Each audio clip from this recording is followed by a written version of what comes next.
Ladies and gentlemen, boys and girls, Thomas Castman coming at you with another episode of Student of Excellence TV. Let's get it popping, man. Let's go. So, today I'm going to go over the very intro of 10x is easier than 2x. And it already got my brain enamored. I'm already thinking so creative in the introduction. I love this author. His name's Dr. Benjamin Hardy, and it's also co-authored with Dan Sullivan, the founder of Strategic Coach, which is one of the best leaders in the history of leadership.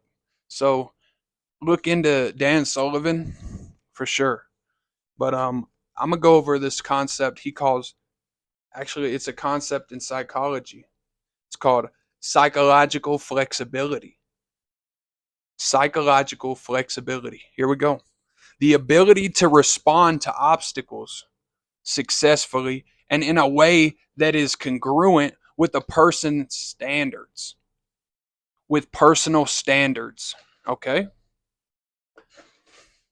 I'm going to read that again. The ability to respond to obstacles successfully and in a way that is congruent with a personal standards. That is congruent with personal standards. So, man, I'm going to keep reading. Moving towards chosen goals, even when it's emotionally difficult. You acknowledge and accept your emotions, but they don't control you. Becoming more psychologically flexible enables you to expand and grow emotionally and to live a more committed and congruent life, even when it's hard.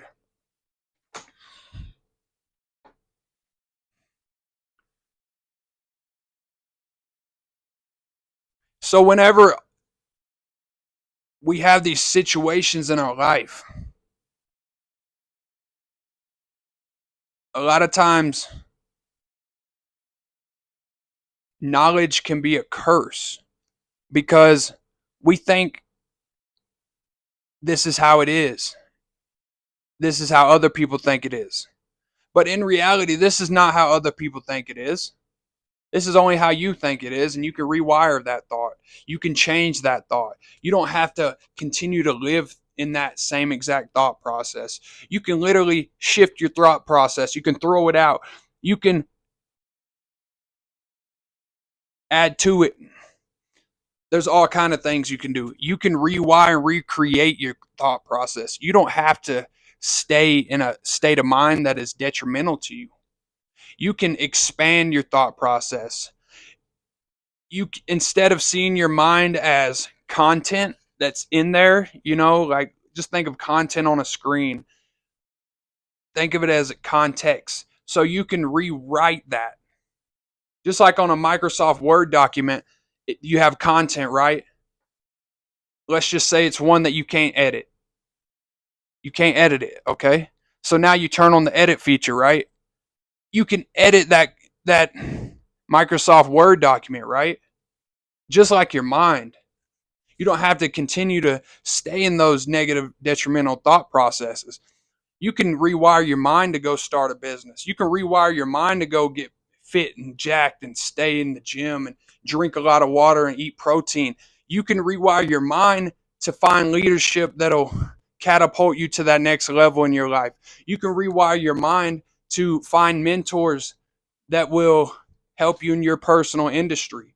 You can find people, groups that can help you understand your own thought process, that can put words to the thoughts that go on in your mind, that can articulate the things that are going on in your mind.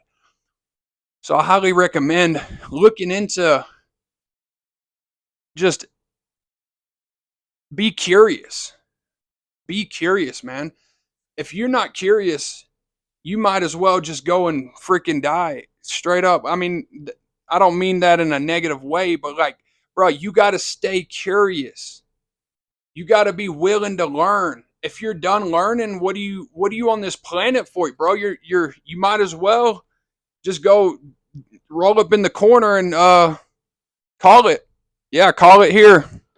No, man, you got to be curious. You got to be continuously learning. And the simplest ways that I've learned how to continuously learn is reading and writing. Reading and writing, studying. I study these books. I write in the books. I highlight in the books. I go back and review it. So I highly recommend books on leadership, books on mentorship, books on expanding your thought processes, books on understanding the person you are today. Anyways, I love you all. Take it easy.